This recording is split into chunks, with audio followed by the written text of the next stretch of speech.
Hello everyone, welcome to my YouTube channel. तो आज हम हमारी इस वीडियो में स्टार्ट करेंगे बुद्धिज़्म के बारे में। जैसे कि हमने लास्ट लेक्चर में डॉक्ट्राइन्स ऑफ बुद्धिज़्म में पढ़ा था नोबल ट्रूथ्स के बारे में और अष्टांगिका मार्ग के बारे में। आज हम जो है नेक्स्ट जो है उसे कंटिन्यू करेंगे। तो चलिए स्टार्ट करते हैं हमारे बुद्धिज़्म के डॉक्ट्राइन्स के साथ। डॉक्ट्राइन्स को आज हमने कवर करना है। तो यहाँ पर क्या है, जो 8 फोल्ड पाथ जो बुद्धा ने सिखाया था, डॉक्ट्राइन्स, यहाँ पे मैं टॉपिक का नेम डाल देती हूँ, डॉक्ट्राइन्स ऑफ बुद्धिज़्म। तो हम डॉक्ट्राइन्स में हमने जो है 4 नोबल ट्रूथ्स जो थे वो हमने पढ़ लिए थे। 4 नोबल ट्रूथ्स के बारे में हमने डिस्कस कर लिया था। साथ में हमने जो है अष्टांगिका मार्ग को भी हमने कल डिस्कशन इसका भी कर लिया था। और जो अष्टांगिका मार्ग जो है, जो 8 फोल्ड पाथ जो बुद्धा ने हमें सिखाए, जो अष्टांगिका मार्ग जो हमें बुद्धा ने सिखाया, इसे मिडल पाथ कहा जाता है। It is referred to as the middle path. जो ये हमने पाथ सिखाया बुद्धा ने, the path taught by Buddha, इसे मिडल जो है मिडल पाथ कहा जाता है। तो यहाँ पर जो है, अगर कोई भी person, if a person follows this 8 fold path, कोई भी ये अष्टांगिका मार्ग को फॉलो करेगा तो वो जो है निर्वाणा को प्राप्त कर सकता है। जैसे कि हमने कल जो है अष्टांगिका मार्ग में डिस्कशन किया। जिसने अभी तक अष्टांगिका मार्ग का नहीं पढ़े हैं, वो एक बार लास्ट जो हमारा लेक्चर था वो उसमें एक बार देख लीजिएगा कि अष्टांगिका मार्ग को हमने अच्छे से समझा था। तो जो अष्टांगिका मार्ग को जो पर्सन फॉलो करेगा वो जो है निर्वाणा की प्राप्ति उसको हो सकती है। तो ये बुद्धा ने यहाँ पर बताया कि जो व्यक्ति, इफ अ पर्सन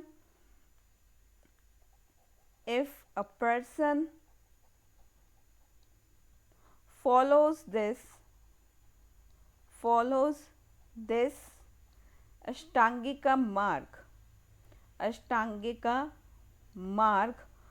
या इसे 8 फोल्ड पाथ भी कहा जाता है, then he will reach the destination of nirvana, destination of attaining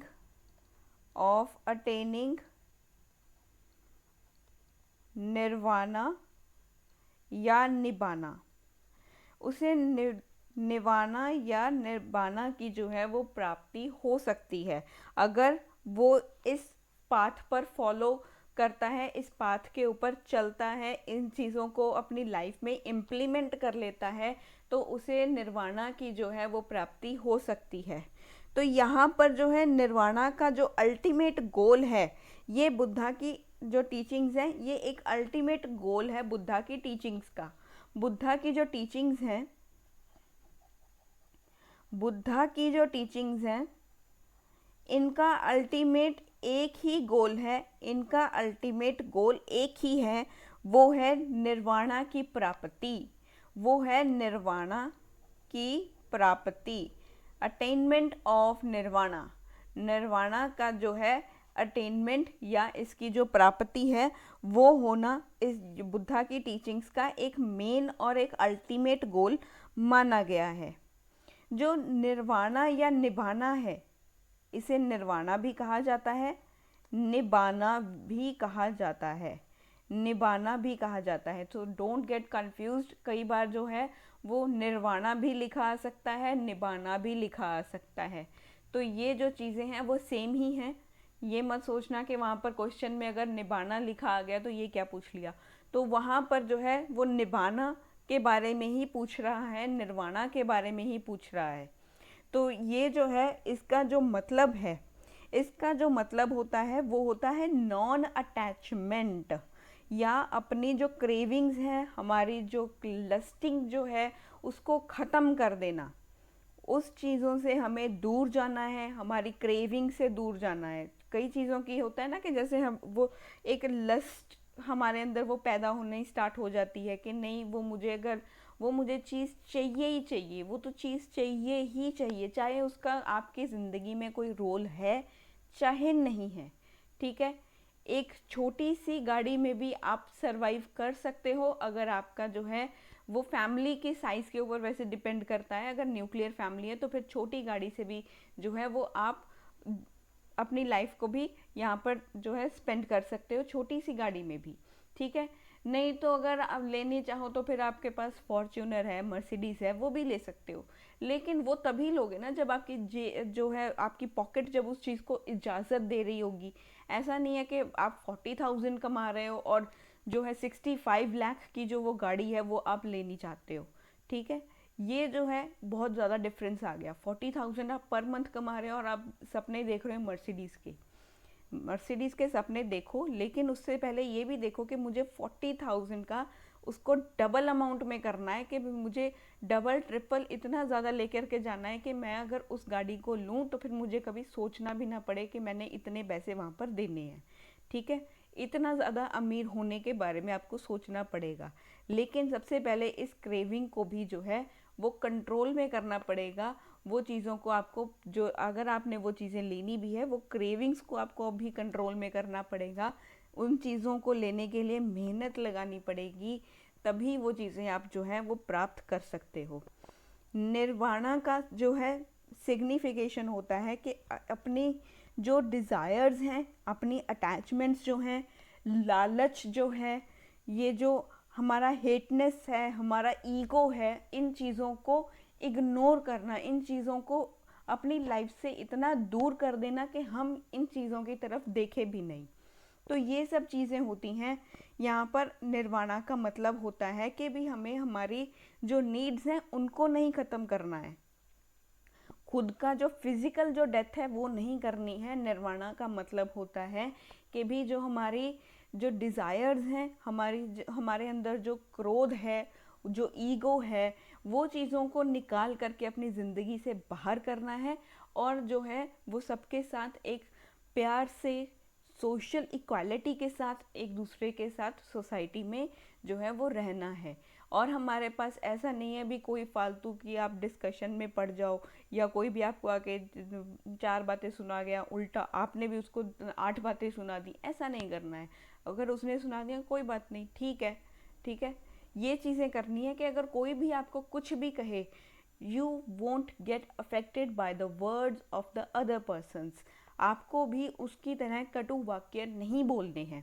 ये सब चीज़ें जो होती हैं, ये निर्वाणा का मतलब होता है कि भी जो गलत आदतें हैं हमारे अंदर उनको बाहर निकाल करके फेंकना, हमारे लस्ट को, हमारी क्रेविंग्स को बाहर निकाल करके फेंकना, ना कि हमारे फिजिकल डेथ।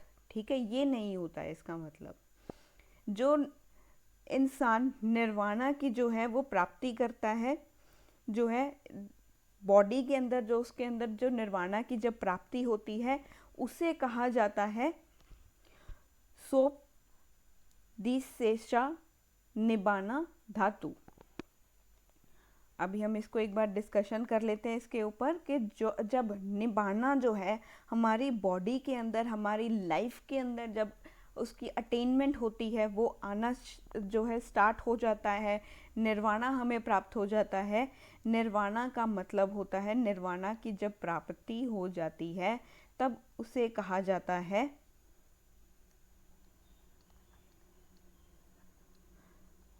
सोपदिशेषा निबाना धातु।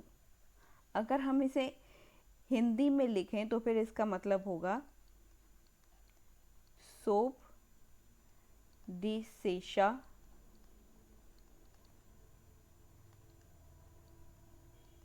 निबाना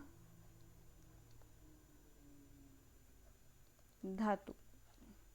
इसे हिंदी में इस तरह से लिखा जाता है। ये हो गया जब निर्वाणा का जो है हमारा अटेनमेंट हो जाता है, व्हेन निर्वाणा जो है is realised in this life with the body remaining. इससे हमारी जो बॉडी है वो तो रहती है, बॉडी तो वहीं पर रहती है, हमारे अंदर जो है वो इन चीज़ों, बुरे जो ख्याल हैं, बुरी जो लतें हैं, बुरी आदतें जो हैं, इन सब चीज़ों को हम छोड़ देते हैं और हम जो हमारी सोल है हम उसको प्योर कर लेते हैं। तो वहाँ पर हमारे निर्वाणा की जो है वो हमें प्राप्ति हो जाती है। तो उसे सोपदिशेषा निबाना धातु कहा जाता है। अभी परिनिर्वाणा क्या होता है? व्हेन अ पर्सन अटेन्स परिनिर्वाणा या परिनिबाना, परिनिर्वाणा या परिनिबाना, निबाना, ये क्या होता है? इससे जो है इसमें हो जाती है हमारे फिजिकल बॉडी की, जो फिजिकल यहाँ पे जो हमारी बॉडी है वो कंप्लीटली जो है उसकी डेथ हो जाती है। एक एनलाइटेंड बॉडी की जो है उसकी डेथ हो जाती है। Death of enlightened being.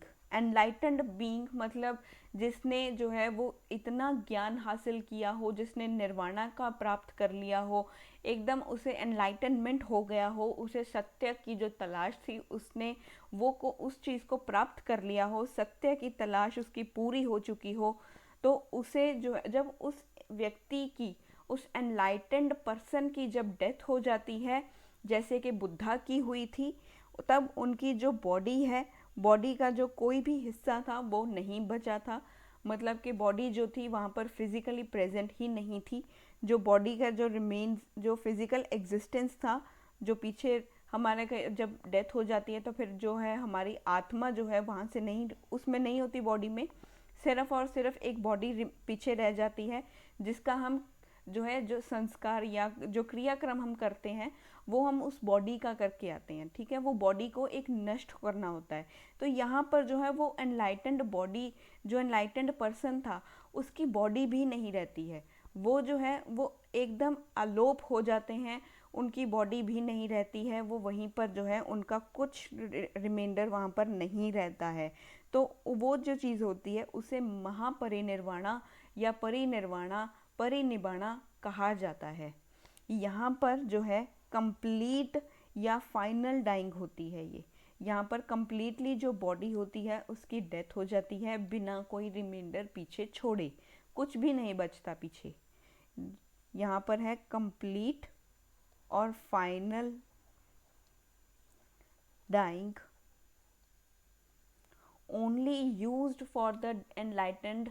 जो हमारे, जिनको निर्वाणा की प्राप्ति हो जाती है, उन लोगों के, उन जो वो लोग होते हैं उनके लिए ही ये वर्ड का यूज़ किया जाता है। परिनिर्वाणा, महापरिनिर्वाणा या परिनिबाणा वर्ड का उनके लिए ही यूज़ किया जाता है। जैसे बुद्धा का जो, जब बुद्धा की 80 ईयर्स की एज में डेथ हुई थी, तब वो जो वर्ड हमने यहाँ पर यूज़ किया था वो था महापरिनिर्वाणा या परिनिर्वाणा या परिनिबाणा। completely dying, only used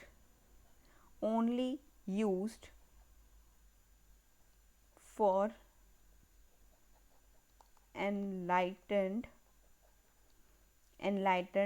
being such as Buddha. और पीछे कोई भी रिमाइंडर नहीं बचा था।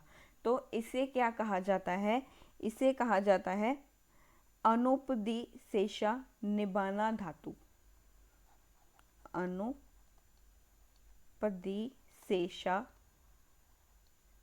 निबाना धातु। अनुपदिशेषा निबाना, दिशेषा निबाना धातु, ये इसे कहा जाता है। बुद्धिज्म ने ट्रांसमाइग्रेशन और जो हमारा इम्परमिनियंस है इसको जो है वो एक्सेप्ट किया, इसको एक्सेप्ट किया। जो बुद्धिज़्म है, बुद्धिज़्म इन्होंने एक्सेप्ट किया ट्रांसमाइग्रेशन को, ट्रांसमाइग्रेशन को और इम्परमानेंस को इन्होंने एक्सेप्ट किया। और इन्होंने रिजेक्ट किया था, बुद्धिज़्म ने रिजेक्ट कर दिया था idea of God, idea of God. ये गॉड को नहीं मानते थे, आइडिया ऑफ गॉड इन्होंने इसको रिजेक्ट किया। और साथ में इन्होंने जो रिजेक्ट किया था वो था सोल को इन्होंने रिजेक्ट किया था। Idea of God and soul, soul मतलब यहाँ पे आत्मा की बात हो रही है, आत्मन की यहाँ पर बात हो रही है। इन्होंने जो है वो सोल को भी यहाँ पे रिजेक्ट किया और आइडिया ऑफ गॉड को भी इन्होंने रिजेक्ट किया। बुद्धा के अकॉर्डिंग सोल एक मिथ है, इनके अकॉर्डिंग सोल एक मिथ होती है। तो इसी वजह से इन्होंने जो है वो इन दोनों को रिजेक्ट किया था। बुद्धिज़्म ने टीच किया, हमने जो इनके जो टीचिंग्स थी, इन्होंने कहा था कि 10 रियलम्स ऑफ बीइंग्स होते हैं। यहाँ पर इन्होंने कहा था there is existence of 10 realms, existence of 10 realms होते हैं, जिसमें इन्होंने टॉप पर बुद्धा को रखा। यहाँ पे इन्होंने टॉप पे बुद्धा को रखा। बुद्धा के बाद यहाँ पर जो है बाकी के जो हमारे साइकिल्स थे वो यहाँ पर आते हैं, जैसे कि उसके बाद आते हैं बोधिसत्वा, बोधिसत्वा, बोधिसत्वा। उसके बाद आते हैं हमारे पास यहाँ पे प्रत्येका बुद्धा, प्रत्येका बुद्धा। प्रत्येका बुद्धा के बाद आते हैं सर्वाका, सर्वाका। इसके बाद आते हैं हमारे पास हेवनली बीइंग्स, सर्वाका के बाद आते हैं हेवनली, हेवनली बीइंग्स। इसके बाद आते हैं हमारे पास human beings, human beings. Human beings के बाद असुर। उसके बाद आते हैं बीस्ट, फिर है प्रेता, प्रेता। उसके बाद है deprived main, deprived main. Buddha जो है ये यहाँ पर एकदम टॉप पोजीशन पे हैं, बुद्धा यहाँ पर हमारे पास टॉप पे हैं। उनके बाद यहाँ पर जो बाकी के जो रियलम्स हैं उनके बाद आते हैं। तो यहाँ पर जो है बुद्धिज़्म ने बताया कि जो ह्यूमन बीइंग है, ह्यूमन बीइंग एक मिड पॉइंट है। जो ये 10 स्टेजेस हैं हमारी, ये 10 स्टेजेस बताई हुई हैं। ये 10 स्टेजेस में जो ह्यूमन बीइंग है, ह्यूमन बीइंग जो है वो एकदम मिड पॉइंट के ऊपर है। 10, ये 10 स्टेजेस में जो ह्यूमन बीइंग है वो मिड पॉइंट पे रखा हुआ है। ह्यूमन बीइंग को मिड पॉइंट पे रखने का जो है वो कारण क्या रहा? ह्यूमन बीइंग को, हमारे जैसे जो हमारे ह्यूमन बीइंग्स हैं, आप और हम जैसे लोग जो हैं, इनको इन्होंने मिड में क्यों रखा? इनको टॉप पे क्यों नहीं रखा, या इसको लास्ट में क्यों नहीं रखा? इसको मिड पॉइंट पे ही क्यों रखा? इसको मिड पॉइंट पे इसीलिए रखा क्योंकि इसके अंदर एक क्षमता होती है। ह्यूमन बीइंग के अंदर एक ऐसी पावर है कि ये अगर चाहे तो खुद को इतना एब्रप्टली जो है वो इतने नेगेटिव वे के साथ अपने आप को जो है वो प्रेजेंट कर सकता है, अपने जो सोच है उसको नेगेटिव भी कर सकता है, और नेगेटिव होने के कारण वो खुद को एक नर्क के अंदर भी वो धकेल सकता है, खुद को ही वो नर्क के अंदर धकेल सकता है। यानी कि जो मैन है, ह्यूमन बीइंग है, मैन को जो है वो मिडल पर रखने का, इसको मिडल पॉइंट के ऊपर, इसको मिडल पॉइंट पे रखने का कारण ही यही है कि ये अपनी सोच से जो है वो नर्क की तरफ भी जा सकता है, नर्क का रास्ता भी अपना सकता है, गलत जगह पर भी जा सकता है। अगर ये चाहे तो ये इस तरह से राइज भी कर सकता है कि इसे जो है एनलाइटनमेंट हो जाए, और ये अपनी जो स्टेट है वो एकदम जो है वो जो रिलीजियलिस्टिक चीज़ के ऊपर ये जा सकता है, जो पॉजिटिव राइज है वो भी कर सकता है, ये अपने आप को स्वर्ग की तरफ भी लेकर के जा सकता है।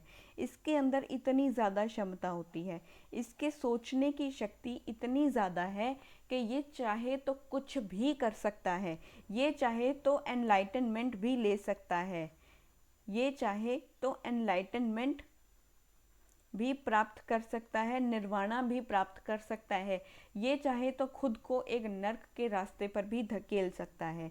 अगर मैं आज के टाइम से अगर एग्जांपल लेके आपको बताऊं, जैसे कि आपने कई लोग देखे होंगे इस तरह से जो आज इतनी बुरी संगतों में फंसे हैं, इतनी गलत जो जगहें हैं वहाँ पर वो लोग फंसे हुए हैं, ना ही वहाँ से बाहर आ सकते हैं, उनके पास जो है वो कोई रास्ता नहीं है, वो इतनी गलत स्थितियों में, इतने गलत संगत में फंसे हुए हैं।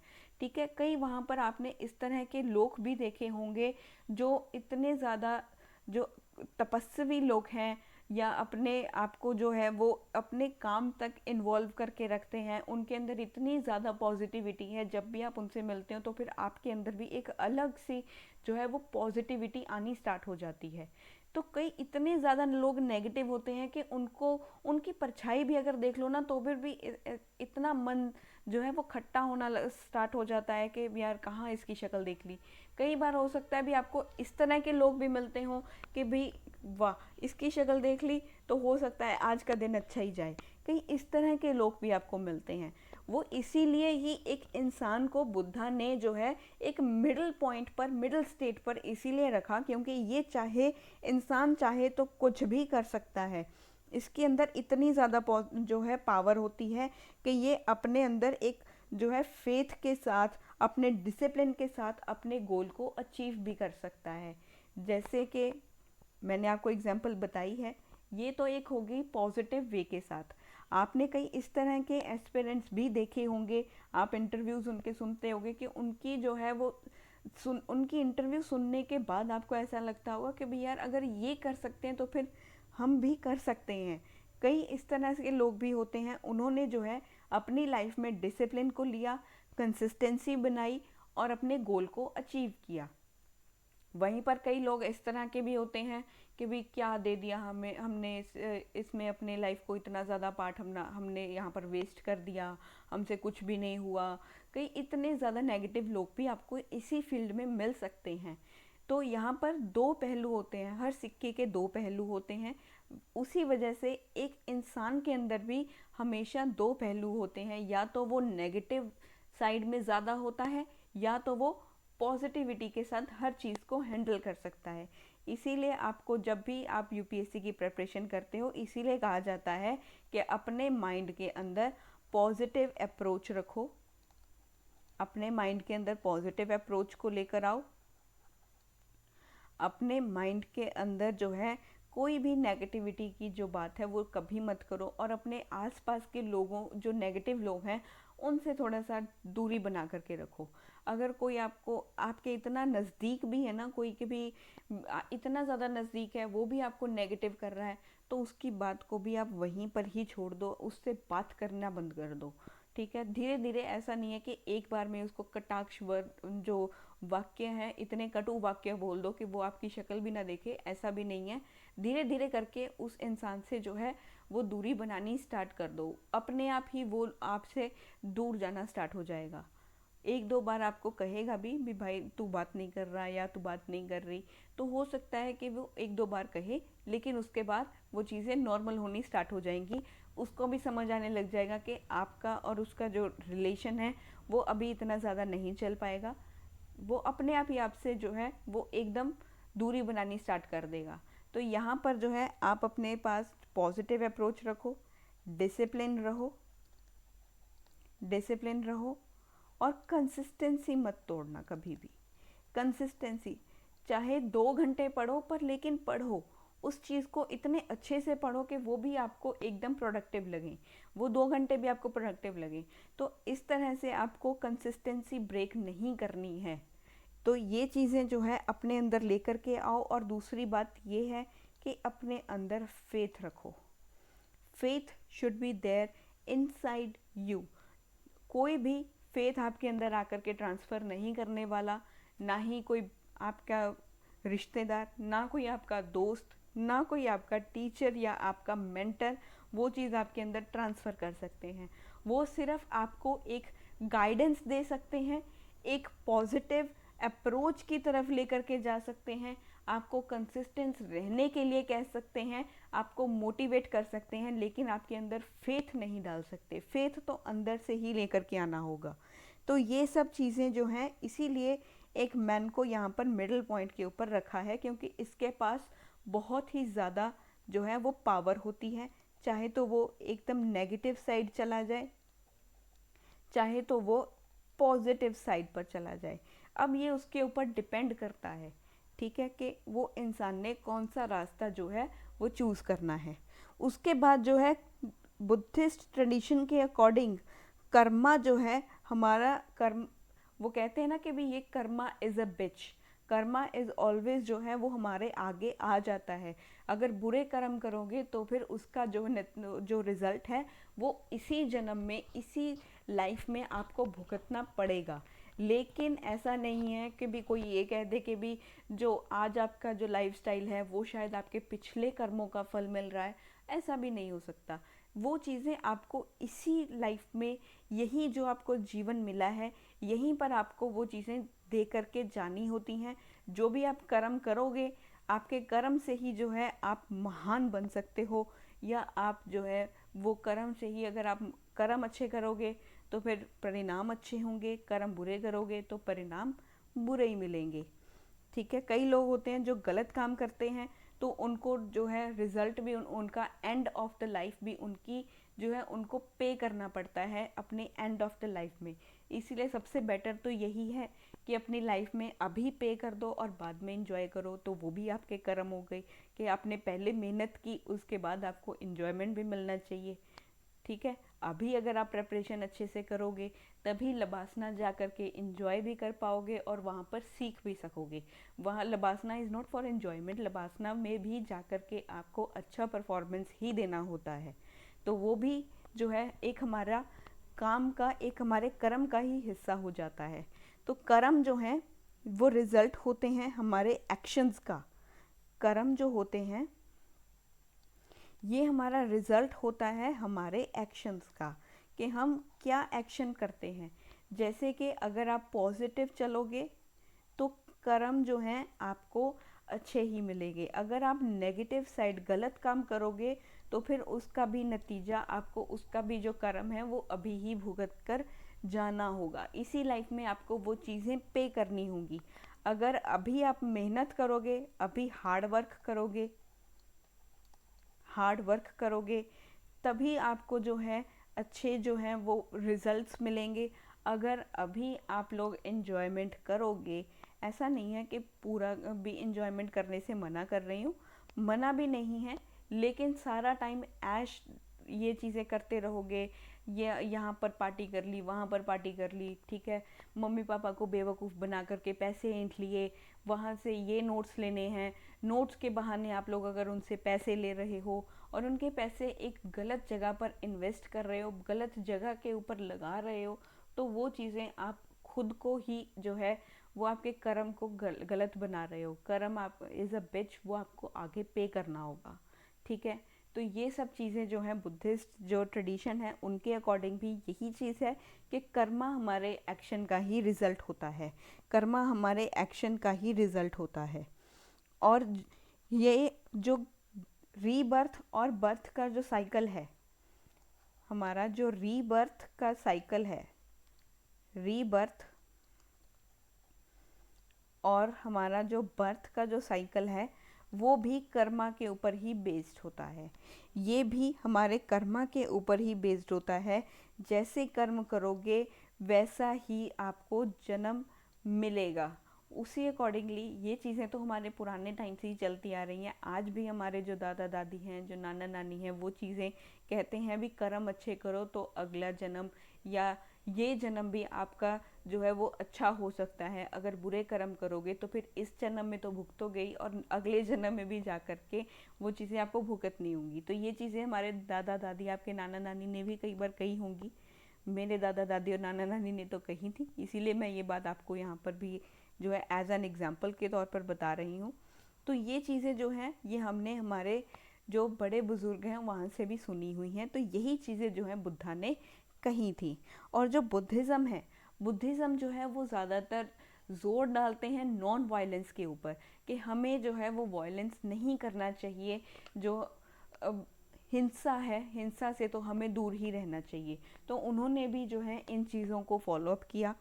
तो ये था हमारा कुछ पार्ट जो हमने डिस्कस किया था हमारे डॉक्टराइंस का। अभी चलते हैं, यहाँ पर हम देखेंगे 5 aggregates which are also known as panchakhandas. अब हम 5 एग्रीगेट्स को देखेंगे। 5 एग्रीगेट्स, ये भी बुद्धिज़्म के जो एस्पेक्ट्स हैं उनके बारे में है। These are the 5 aspects of Buddhism. Aggregates, इन्हें पंच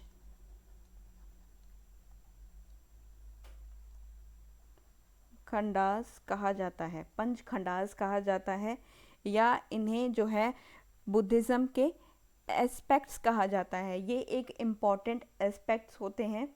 तो सबसे पहले हम इन्हें एक बार देखते हैं, ये कौन कौन से हैं। सबसे पहले है हमारे पास रूप। फिर है हमारे पास वेदना। फिर है हमारे पास सना। फिर है हमारे पास संकारास।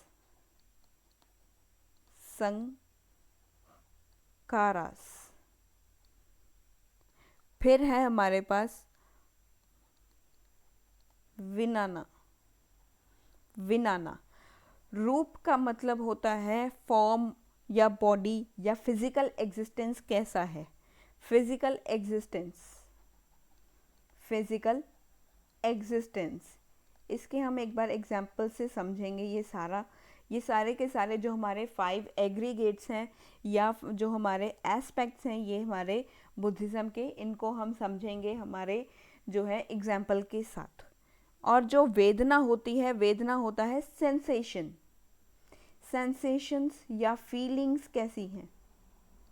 सेंसेशंस या जो हमारे फीलिंग्स हैं हम उनको देखते हैं, प्लीजेंट है, अनप्लीजेंट है, या कुछ इनडिफरेंट सी जो हमें फीलिंग आ रही होती है। वो कहते हैं ना कि मुझे फीलिंग अच्छी नहीं आ रही है, मुझे यहाँ पर अच्छा नहीं लग रहा है, कुछ तो गलत होने वाला है, वही दया कुछ तो गड़बड़ है ना, वही वाली चीज़ यहाँ पर सेंसेशन है। ठीक है। सना, परसेप्शन।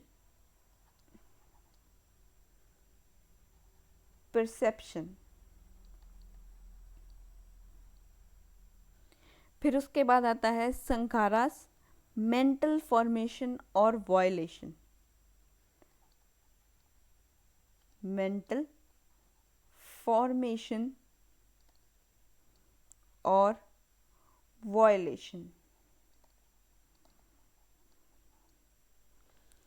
फिर आता है हमारे पास विनाना, इसका मतलब है कॉन्शियस अवेयरनेस। कॉन्शियस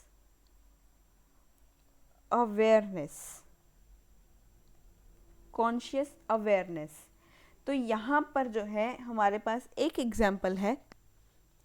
यहाँ पर अगर हम देखें, अगर एक इंसान डिसाइड करे कि उसने वाइल्ड जो सफारी है वहाँ पर जाना है, जैसे कि आप में से किसी ने भी अगर डिसाइड किया हो कि वाइल्ड सफारी वहाँ पर हम जाएंगे घूमने के लिए, वहाँ पर एनिमल्स को देखेंगे, वाइल्ड एनिमल्स को देखेंगे, ठीक है। वाइल्ड सफारी के ऊपर आपने डिसाइड किया, a man decides to go for a wild safari. एक यहाँ पर इंसान है, ये मैन है, इसने डिसाइड किया कि ये वाइल्ड सफारी देखने जाएगा। वाइल्ड सफारी ये घूमने के लिए जाएगा और यहाँ पर जाकर के इसने क्या किया, फॉरेस्ट को एक्सप्लोर किया। एक्सप्लोर फॉरेस्ट, इसने यहाँ पर जंगल को जाकर एक्सप्लोर किया। फिर क्या हुआ, इसकी आंखों ने एक विजिबल ऑब्जेक्ट को देखा। इसकी आंखों ने, his eyes come into contact, या इसकी आईज का कांटेक्ट हुआ एक विजिबल ऑब्जेक्ट से। एक विजिबल ऑब्जेक्ट को देखा। ये देखने की जो विधि थी, ये आपके जो है, जो रूप या फिजिकल एग्जिस्टेंस का है, ये एक हिस्सा बन गई, ठीक है। जैसे कि किसी भी विजिबल ऑब्जेक्ट को देखना, उसको सुनना, उसकी आवाज़ को सुनना, या वहाँ पर जो अगर फ्लावर्स हैं तो उसकी खुशबू जो आ रही है, फ्लावर्स की जो फ्रेगरेंस है वो आपको जो है वो अट्रैक्ट कर रही है। और जो है वहाँ पर कुछ फ्रूट्स लगे हुए हैं तो आपने वो फ्रूट को जो है वो वहाँ से प्लक किया। एक ट्री के ऊपर जो है वो एप्पल लगा हुआ था, आपने वो एप्पल को तोड़ा और उसको खाया, तो आपकी टंग ने उसको टेस्ट किया। तो आपकी टंग ने उसको टेस्ट किया और आपके हाथों ने वो एप्पल को छुआ। वो उसको आपने जब आपकी स्किन के साथ वो टच किया तो आपको वो उसका जो टच है वो उससे आपको पता चला कि वो ऑब्जेक्ट कैसा है। आप एक पेड़ की ओर देख रहे थे, वो पेड़ की ओर देखना आपका एक विजिबल कांटेक्ट बना। कांटेक्ट बनने के बाद आप उसके पास चल कर के गए, उस ऑब्जेक्ट को आपने तोड़ा, आपने देखा, उसके जब आपने तोड़ा उससे एक टूटने की आवाज़ आई, वो आपने सुनी। फिर उसके पास जो थे वहाँ पर फ्लावर्स लगे हुए थे, वो फ्लावर्स की आपको जो फ्रेगरेंस थी वो भी अट्रैक्ट कर रही थी, तो वो फ्रेगरेंस आपने ली। उसके बाद आपने जो जो एप्पल था, एप्पल को वहाँ से प्लक किया, उसको टेस्ट किया। वो जब आपने टेस्ट किया, आपकी टंग ने जब उसको टेस्ट किया, वो आपको अच्छा लगा। उसके बाद वो आपने जब उसको हाथ में लिया एप्पल को, वो एप्पल आपके स्किन के साथ उसने टच किया। तो ये हमारे सेंस ऑर्गन्स ही हो गए जो यहाँ पर वर्क कर रहे थे। तो यहाँ पर उसने एक विजिबल ऑब्जेक्ट को देखा, उसका जो अटेंशन था उसने फोकस किया इस ऑब्जेक्ट के ऊपर, इसके ऊपर ऑब्जेक्ट किया के ऊपर इसने जो है फोकस किया। इसके कॉन्शियसनेस जो है इसने जो है वो उसने अवेयर किया ऑब्जेक्ट के बारे में कि ये हो सकता है कि भी कुछ हो। तो आपको वहाँ पर डिटर्मिनेशन हुआ कि ये विजिबल ऑब्जेक्ट कुछ लग रहा है, आपको कुछ दिख रहा है ना, कुछ तो सस्पिशियस ऐसा दिखा आपको। आपके कॉन्शियस माइंड ने उस चीज़ को रीऑर्गेनाइज किया, वहाँ पर आपको अवेयर किया कि ये कुछ तो आपने जो है कुछ तो है यहाँ पे। उसके बाद आपने उस जो है इस ऑब्जेक्ट को आइडेंटिफाई किया। ऑब्जेक्ट को आपने आइडेंटिफाई किया, ये विजिबल ऑब्जेक्ट को जब आपने आइडेंटिफाई कर लिया, इसको आपने आइडेंटिफाई किया, तो यहाँ पर था एक टाइगर। यहाँ पर था एक टाइगर। फिर क्या हुआ, वो ऑब्जेक्ट ने आपको एक फीलिंग दी, एक फीलिंग दी। वो फीलिंग क्या हो सकती है, इस ऑब्जेक्ट ने आपको एक फीलिंग प्रोवाइड की। हो सकता है वो आप देख करके एकदम एक्साइटेड हो चुके हों कि वाह टाइगर दिख गया, ठीक है। एंड वो आपका जो ड्रीम था टाइगर देखने का, वो हो सकता है वो पूरा हो गया हो सकता है आपको वहाँ पर डिसप्लेजर लग रहा हो कि अरे बाप रे टाइगर देख लिया, हो सकता है ये अटैक ही कर दे, ठीक है। ये फीलिंग भी हो सकती है। हो सकता है आपको इस तरह का फील हो रहा हो कि भी अरे बाप रे टाइगर दिख गया, आपको बस यहाँ से भागने की हो रही है कि भी अब आप डर चुके हो, पूरा पूरा सहम गए हो उसको देख के, उसको डर चुके हो। या कई लोग होते हैं ना, वो सुपर एक्साइटेड हो जाते हैं इन चीज़ों को देखने के बाद। कई लोगों के माइंड में ऐसा फियरेंस का बाद में आता है, फिर बाद में आता है, वो पहले एक्साइट हो जाते हैं कि भी हाँ भी अरे वाह टाइगर देख लिया, तो ये सब चीज़ें भी आपके अंदर एक फीलिंग को यहाँ पर जो है वो प्रकट कर रही हैं। एक फीलिंग यहाँ पे आपको आ रही है, जैसे हमने कहा था वेदना, फीलिंग ही वेदना है। वहाँ पर आपको एक वेदना हुई, एक सेंसेशन हुआ। हो सकता है ये आपको डिसप्लेजर का हुआ हो, डिसप्लेजर के, अरे बाप रे मुझे ये क्यों दिख गया टाइगर, सबसे पहले यहीं पर जंगल में आए नहीं और हमें टाइगर दिख गया। वैसे जंगल में आपको टाइगर ही दिखेगा, अगर आप वाइल्ड सफारी के लिए जा रहे हो, वहाँ पे जंगल को एक्सप्लोर कर रहे हो, ये चीज़ के लिए जा रहे हो, तो फिर आपको वहाँ पे टाइगर नहीं दिखेगा तो और क्या दिखेगा। तो यहाँ पर आपको टाइगर दिखा, टाइगर देखकर आपको डिसप्लेजर हुआ, आपको डर लगा, फियर अंदर आया आपके। उसके बाद आपने रिएक्ट किया, उसके बाद आपने यहाँ पर रिएक्ट किया, आपका रिएक्शन आया, आपका रिएक्शन आया, आपने रिएक्ट किया उस ऑब्जेक्ट के प्रति। आपके जो मेंटल फॉर्मेशन या वॉयलेशन हुआ, यहाँ पर मेंटल फॉर्मेशन और वॉयलेशन हुआ, जिसे हम कहते हैं संखारा। संखारा यहाँ पे आपका जो है वो एकदम से यहाँ पर स्टक किया, आपने रिएक्शन किया, आपको लगा कि भी हो यहाँ से भागने में ही भलाई है, हो सकता है आप वहाँ से भाग जाओ।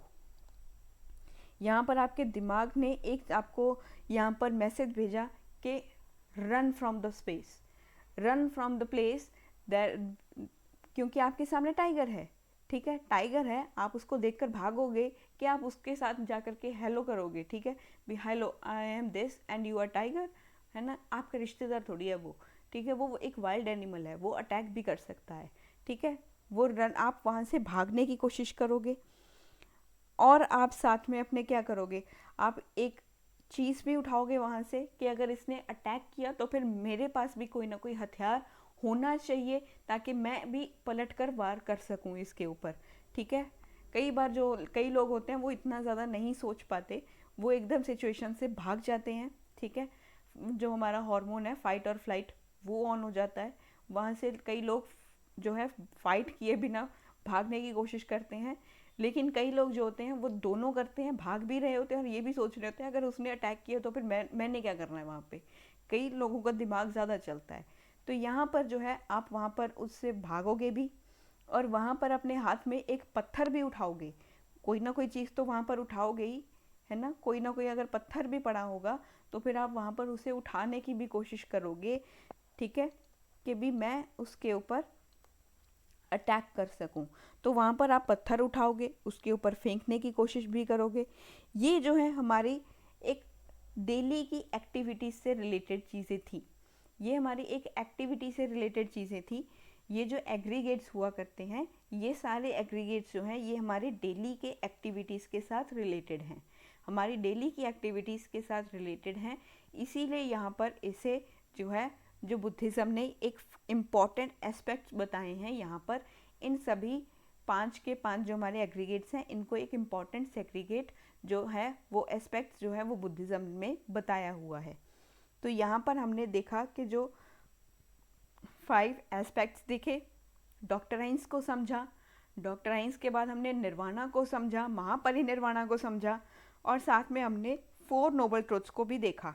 मतलब अगर एंड में इन कंक्लूजन अगर मैं बात करूं तो फिर बुद्धिज़्म जो है वो किन किन चीज़ों के ऊपर फोकस करता है। Buddhism focuses upon non violence, non violence के ऊपर फोकस करता है। और बुद्धिज़्म जो है इन्होंने कहा कि अपने अंदर की जो इम्प्योरिटीज़ हैं, अपने अंदर जो इम्प्योरिटीज़ हैं इनको निकाल करके फेंक दो, बाहर रख दो, ताकि आपको निर्वाणा की जो है वो प्राप्ति हो सके। निर्वाणा को प्राप्त करना है तो हमारे अंदर की जो बुराइयां हैं इनको ख़त्म करना होगा। तो इसी वजह से ये चीज़ों को जो है लोगों ने अपने अंदर जो है वो लाना स्टार्ट कर दिया था। अगर ये सब चीज़ें करोगे, अगर इम्प्योरिटीज़ को बाहर कर दोगे तो फिर जो है रीबर्थ वाले साइकिल से भी आज़ाद हो जाओगे। तो ये रीबर्थ वाला जो साइकिल है इससे भी आप आज़ादी पालोगे। तो ये सब चीज़ें जो है यहाँ पर बुद्धिज़्म ने हमें समझाई थी। तो यहाँ पर अब हम चलते हैं हमारे नेक्स्ट पॉइंट की ओर, जिसमें हम बात करेंगे कि जो पॉपुलैरिटी है बुद्धिज़्म को वो कैसे मिली, कौन कौन से कारण थे कि बुद्धिज़्म जो है वो इतना ज़्यादा जो है वो पॉपुलर होना स्टार्ट हो गया था। बुद्धिज़्म के पॉपुलर होने के कारण क्या रहे। यहाँ पर हम बात करेंगे reasons for spread and popularity of Buddhism. हम इन सब चीज़ों को अब हम डिस्कस करेंगे। बुद्धिज़्म जो है ये ग्रेजुअली जो है वो इम्पॉर्टेंट होता जा रहा था। अगर हम देखें ये पॉपुलर हुआ मगधा में, बुद्धिज़्म जो है ये पॉपुलर होता गया मगधा के रीजन में। इसको बहुत ही ज़्यादा प्रोमिनेंट जो है एक पोजीशन यहाँ पर मिलती गई और यहाँ से ये अलग अलग जो है वो अदर पार्ट्स में भी यहाँ पर जाता गया। तो मगधा से ये अदर पार्ट्स में जाता गया, कंट्री के जो अदर पार्ट्स थे वहाँ पर ये फैलता गया। यह फैलता कैसे गया? अब मगधा में यहाँ पर जो थे, यहाँ पर इसे सपोर्ट मिला अशोका का। इसे सपोर्ट मिला, किसका सपोर्ट मिला? अशोका का। इसको यहाँ पर सपोर्ट मिला। अशोका के सपोर्ट के साथ ये स्प्रेड करता गया।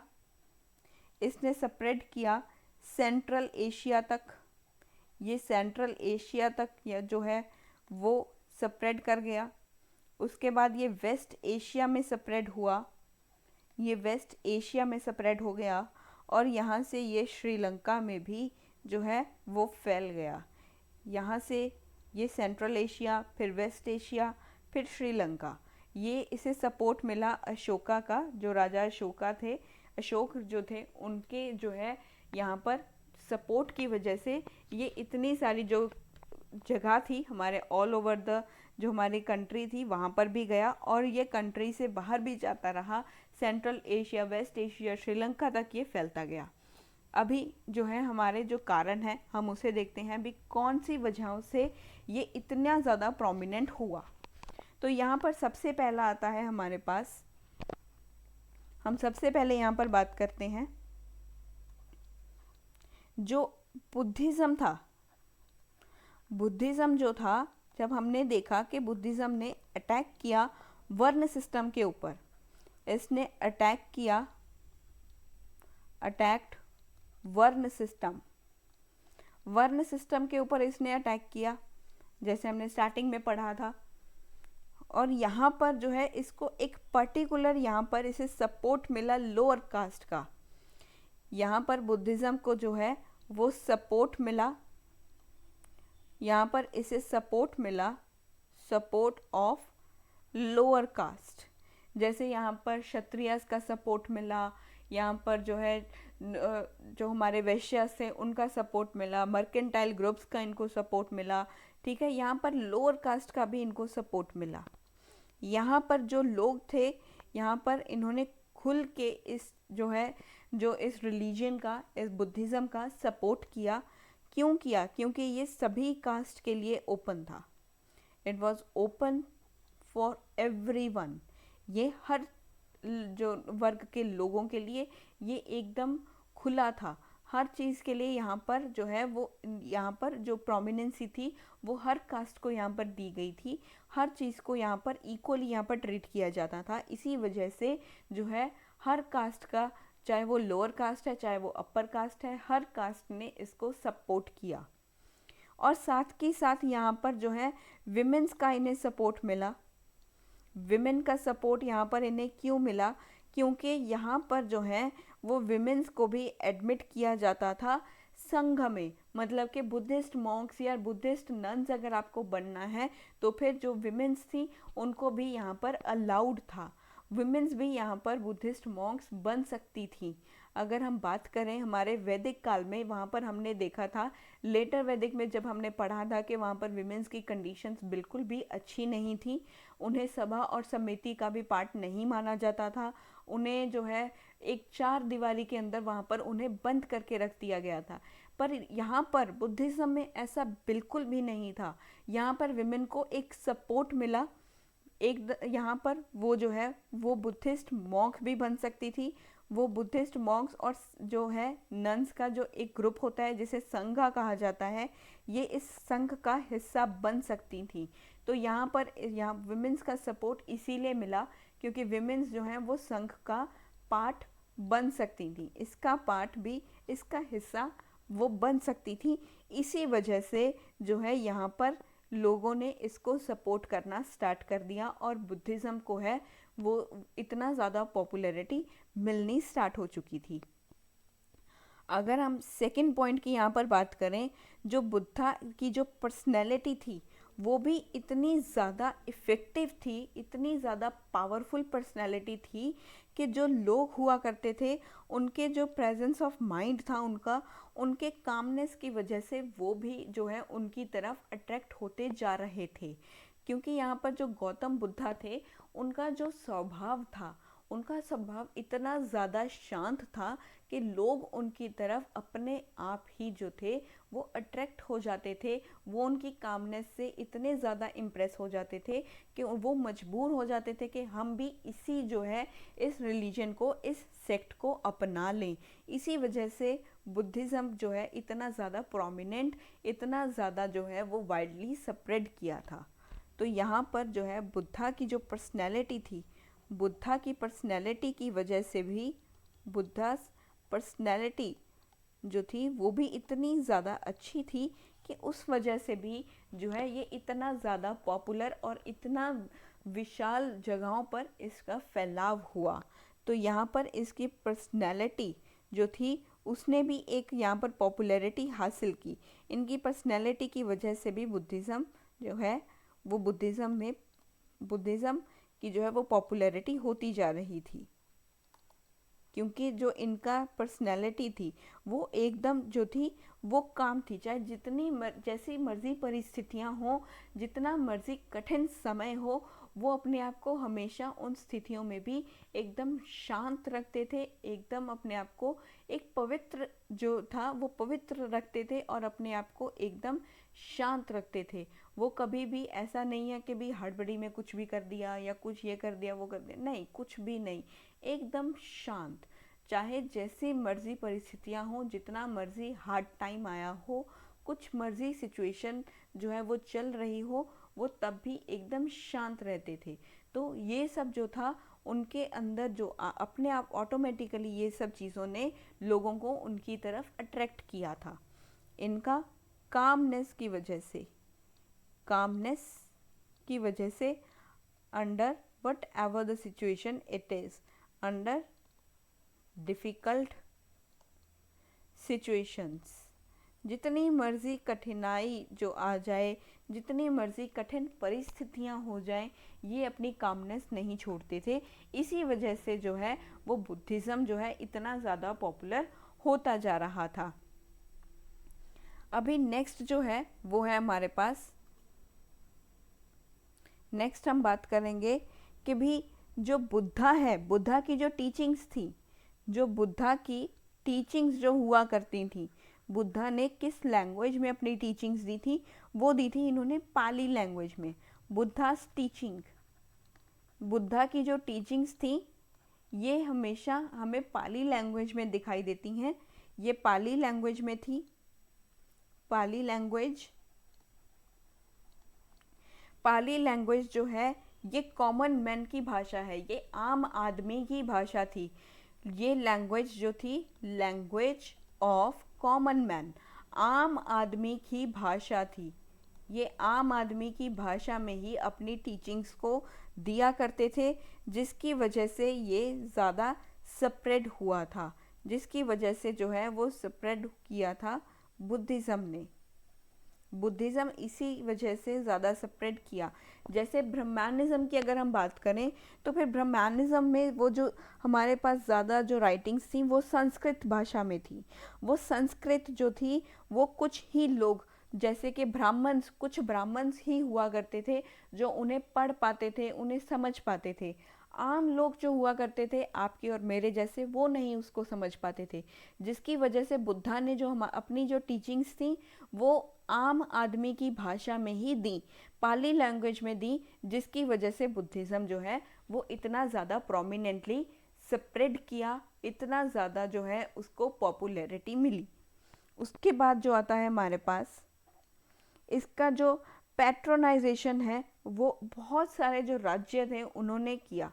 इसका जो पैट्रोनाइजेशन था, बुद्धिज़्म को जो है अपनाने वाले कई जो मोनार्कीज इस तरह की थी, कई राज्य थे जिन्होंने बुद्धिज़्म को अपनाया, बुद्धिज़्म को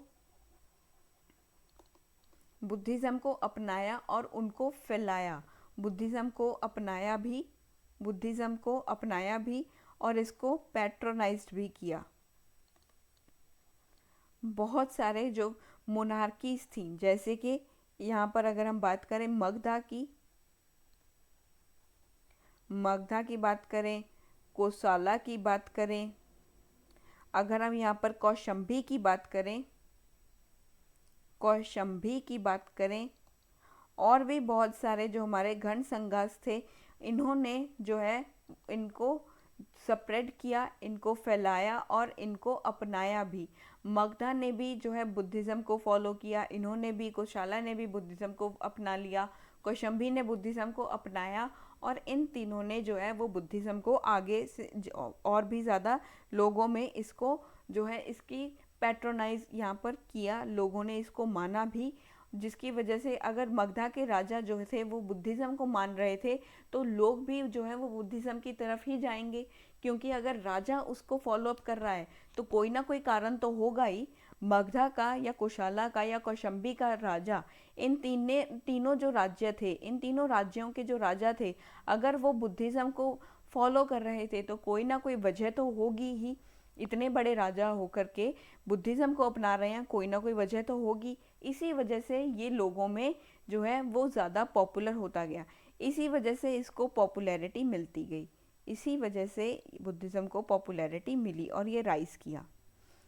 लास्ट है हमारे पास, लास्टली अगर हम बात करें तो फिर बुद्धिस्ट जो हुआ करते थे, बुद्धिज़्म ने जो है लोगों को कहा, यहाँ पे बुद्धिज़्म ने लोगों को टीचिंग्स दी, बुद्धिज़्म ने यहाँ पर लोगों को कहा कि भी ज़्यादा जो है वो पैसा कमाने में या ज़्यादा क्रुएलिटी में, मतलब कि ज़्यादा जो है आप जो क्रूरता भरा जो स्वभाव रखते हो उसमें यकीन मत रखो। इन्होंने ज़्यादातर जोर दिया नॉन वायलेंस के ऊपर इन्होंने जोर दिया, जिसकी वजह से ये जो लोग थे वो इसकी तरफ आकर्षित हुए। उन्होंने कहा कि भी अगर बुद्धिज़्म ने कहा है नॉन वायलेंस को फॉलो अप करो और एक दूसरे के साथ पीस शांति से रहो और सोशल इक्वालिटी के साथ रहो, एक दूसरे से के साथ मिलजुल के रहो, तो ये सब चीज़ें अगर ये बोल रहे हैं तो शायद एक वजह होगी इन चीज़ों के प्रति। और लोग जो थे वो उन सब चीज़ों से एकदम से जो थे वो परेशान हो चुके थे, उनकी जो सोशल प्रॉब्लम्स थी वो अपनी सोशल प्रॉब्लम से इतना ज़्यादा परेशान थे, जिसकी वजह से जो है वो बुद्धिज़्म की पॉपुलैरिटी होती गई। और यहाँ पर इन्होंने कहा कि भी ज़्यादा पैसे जो हैं उसमें एक्यूमुलेट मत हो जाओ, उसमें ज़्यादा मगन मत हो, उसमें अपने आप को जो है इतना ज़्यादा इंडल्ज मत करो कि अपने जो रिश्ते हैं उनको ही तुम ख़त्म करते जाओ, ज़्यादा पैसा मत करो। यहाँ पर इन्होंने यही सलाह दी थी कि इतना ज़्यादा पैसा करना भी अच्छी बात नहीं होती है, किसी के साथ इतना ज़्यादा वॉयलेंस करना, इतनी ज़्यादा क्रूरता से किसी के साथ पेश आना, कटु वाक्य बोलने, एक दूसरे के साथ जो है वो जलन वाली भावना रखनी, या एक दूसरे के साथ अशांति से रहना, या एक दूसरे के प्रति जो है एक नफ़रत जो है वो पैदा हो रही थी, इन सब चीज़ों का त्याग करके एक दूसरे के साथ नॉन वायलेंस से रहो, पीस लविंग तरीके से रहो, सोशल इक्वालिटी के साथ रहो, जिसकी वजह से बुद्धिज़्म को बहुत ही ज़्यादा जो है वो पॉपुलैरिटी मिलती गई और लोगों ने इनके विचारों को भी अपनाना स्टार्ट कर दिया था। तो ये कुछ कारण थे जिनकी वजह से जो है वो पॉपुलैरिटी मिली बुद्धिज़्म को। अब बुद्धिज़्म को पॉपुलैरिटी मिल चुकी थी, अभी कुछ ऐसे भी कारण हो सकते हैं जो अगर कोई चीज़ ऊपर जाएगी, अगर कोई चीज़ का जो है वो राइज होता है, वो अपने पूरे चरम पर होती है, तो उसका डिक्लाइन होना भी अवश्य है। जैसे हमने देखा था Indus valley civilisation, Indus valley civilisation कभी अपने जो है वो पूरे एकदम जो है वो राइज कर रही थी, फिर एकदम से जो है वहाँ पर जो है डिक्लाइन आना स्टार्ट हो गया। ये राइज भी की, ये राइज भी की थी और इसका डिक्लाइन भी आया था। तो हमने इसके डिक्लाइन के कारण तो समझे ही थे। अभी हम समझेंगे कि डिक्लाइन जो हुआ बुद्धिज़्म का, बुद्धिज़्म ख़त्म भी कैसे हुआ। बुद्धिज़्म जो है वो ख़त्म भी होना स्टार्ट हो गया था, बुद्धिज़्म का डिक्लाइन भी आया। क्या कारण रहे होंगे, क्या रीजंस होंगे कि जो है बुद्धिज़्म बुद्धिज़्म जो है वो डिक्लाइन कर गया, वो डिक्लाइन कर गया।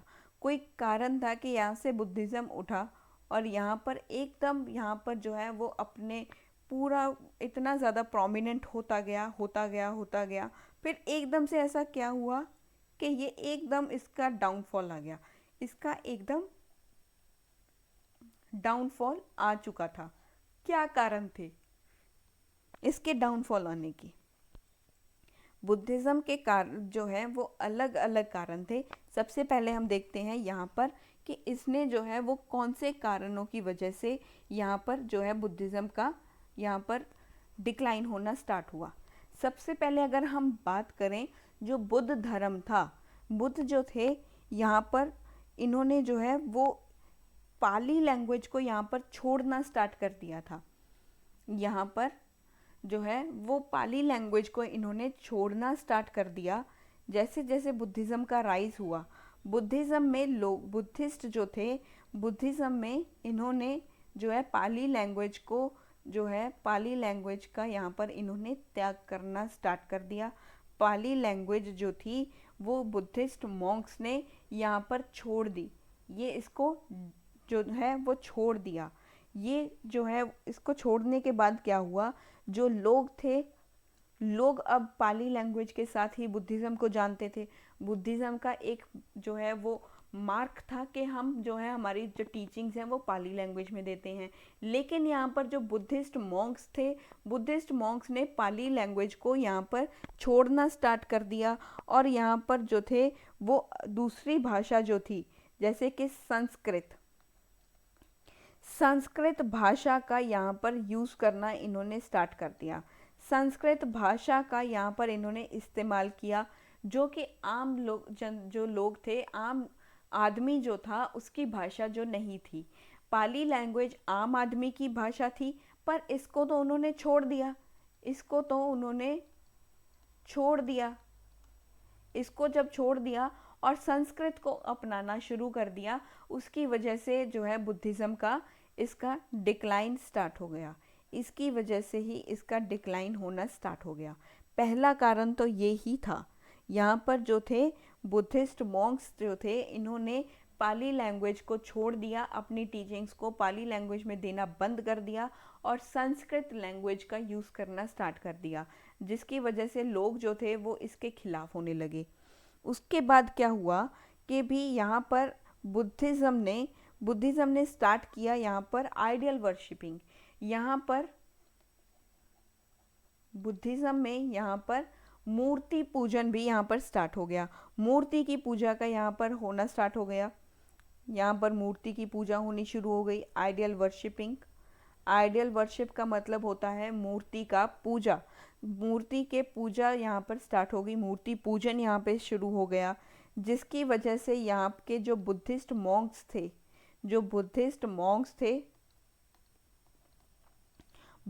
मॉन्क्स जो थे, इन्होंने जो है वो भर भर के एक बहुत सारे जो चढ़ावे थे, बहुत सारी जो यहाँ पर इन्होंने ऑफरिंग्स हुआ करती थी, वो यहाँ पर रिसीव करनी स्टार्ट कर दी। रिसीव्ड, यहाँ पर चढ़ावे बहुत ज़्यादा इन्होंने लेने स्टार्ट कर दिए थे। ऑफरिंग्स होती हैं जो हम चढ़ावा, जो हम मंदिर वगैरह में चढ़ाते हैं, ये सब जो चीज़ें होती हैं, ये इन्हें जो ऑफरिंग्स कहा जाता है। Received numerous offerings from devotees, जो भक्त हुआ करते थे, उनसे इन्होंने वो बहुत भारी भरकम जो थी वो ये चढ़ावे जो थे वो लेने स्टार्ट कर दिए थे, जिसकी वजह से क्या हुआ, जो बुद्धिस्ट मॉन्क्स थे ये करप्ट होते जा रहे थे। इन्होंने करप्शन स्टार्ट कर दी थी यहाँ पे, इन्होंने यहाँ पर करप्शन स्टार्ट कर दी थी। करप्शन जो थी यहाँ पर जो है वो भ्रष्टाचार स्टार्ट हो गया था। करप्शन यहाँ पर ज़्यादा होने लग गई थी, जिसकी वजह से यहाँ पर बुद्धा के जो प्रिंसिपल्स थे वो यहाँ पर इफ़ेक्ट होने स्टार्ट हो गए थे। बुद्धा के जो प्रिंसिपल्स यहाँ पर इफ़ेक्ट हुए वो यहाँ पर जो है बुरी तरह से बुद्धिज़्म का डिक्लाइन होना स्टार्ट हो गया, क्योंकि बुद्धिस्ट मॉन्क्स जो थे वो बुद्धा की टीचिंग्स को ही भूल चुके थे। वो भूल गए थे कि हमें क्या सिखाया था बुद्धा ने। बुद्धा की टीचिंग्स को उन्होंने नज़रअंदाज किया और बुद्धा की जो टीचिंग्स थी उन्होंने यहाँ पर भूल गए, इन्होंने फॉरगेट कर दिया, भूल गए कि हमें क्या सिखाया गया था। जैसे आप लोगों को कुछ भी सिखाया जाए आप लोग भूल जाते हो हमें क्या सिखाया था, गलत संगति में पड़ जाते हो। उसी तरह से बुद्धिस्ट मॉन्क जो थे वो भटक गए थे अपना रास्ता, और ये यहाँ पर जो है वो करप्शन उन्होंने स्टार्ट कर दी और बहुत सारे जो चढ़ावे थे वो लेने स्टार्ट कर दिए थे, जिसकी वजह से बुद्धिज़्म का डिक्लाइन हो गया। इसकी वजह से भी बुद्धिज़्म का डिक्लाइन हो गया। और तीसरा कारण क्या था बुद्धिज़्म के डिक्लाइन करने का, कि जो हमारे जो ब्राह्मण जो शासक थे, ब्राह्मण रूलर्स जो थे, ब्राह्मण रूलर्स में आते हैं हमारे पास सबसे पहले पुष्यमित्र शुंगा। मैंने कल भी इनके बारे में बताया था, आने वाले क्लासेस में हम इन्हें अच्छे से डिस्कस करेंगे। पुष्यमित्र शुंगा को हम आने वाली क्लासेस में डिस्कस करेंगे। पुष्यमित्र शुंगा जो है इनकी वजह से भी जो है यहाँ पर जो इफ़ेक्ट हुआ था, ब्राह्मण रूलर थे ये। और कौन से थे, एक थे हमारे पास हुन्ना के जो किंग थे जिनका नाम है मिहिराकुला जो थे ये वर्शिपर थे शिव के ये वर्शिपर थे, ये शिव जी को मानते थे, इनकी ही पूजा करते थे। और यहाँ पर एक जो है और भी यहाँ पर हमारे पास राजा हैं जिनका नाम है शशांक भी जो थे ये भी लॉर्ड शिव को ही मानते थे, ये भी शिव जी की पूजा करते थे और इन्हें शैवाइट कहा जाता है। मतलब जो शिव जी की पूजा करते हैं वो शैवाइट होते हैं, और यहाँ पर ये लोग शिव जी की पूजा करते थे। इन्होंने भी जो है वो जो हमारे बुद्धिस्ट जो थे उनको यहाँ पर बुद्धिज़्म को यहाँ पर इफ़ेक्ट करना स्टार्ट कर दिया। इन्होंने यहाँ पर पुष्यमित्र शुंगा और शशांक ने तो यहाँ तक कोशिश की कि हम बोधि ट्री को ही ख़त्म कर दें। इन्होंने बोधि ट्री को ही ख़त्म करने की साजिशें रची, 3 बार काटा, बहुत बार उस बोधि ट्री को यहाँ पर नुकसान पहुँचाने की कोशिश की, और यहाँ पर इन्होंने बुद्धिज़्म को भी यहाँ पर ख़त्म करने की कोशिश की। इन्होंने बुद्धिस्ट को भी यहाँ पर जो थे बुद्धिस्ट जो मॉन्क्स थे इनको यहाँ पर ख़त्म करने की कोशिश की थी, और जिसकी वजह से यहाँ पर जो और भी जो हमारे जो इन्वेडर्स हुआ करते थे, यहाँ पर बहुत सारे इस तरह के इन्वेडर्स आए जिन्होंने बुद्धिज़्म को ख़त्म करने की यहाँ पर कोशिश की। इन्वेडर्स भी आए जिन्होंने बुद्धिज़्म को ख़त्म करने की कोशिश की। तो इन सब चीज़ों को हम देखते हुए हमें यहाँ पर पता लगता है कि जो हमारा सेक्ट था बुद्धिज़्म हमारा जो सेक्ट था वो यहाँ पर बौद्ध धर्म का जो है वो यहाँ पर डिक्लाइन होना स्टार्ट हो गया था। इन्होंने बुद्धिज़्म को ख़त्म करना यहाँ पर स्टार्ट हो गया था। ये जो कारण थे इन्हीं की वजह से ही जो बुद्धिज़्म था, बुद्धिज़्म का यहाँ पर डिक्लाइन हो गया।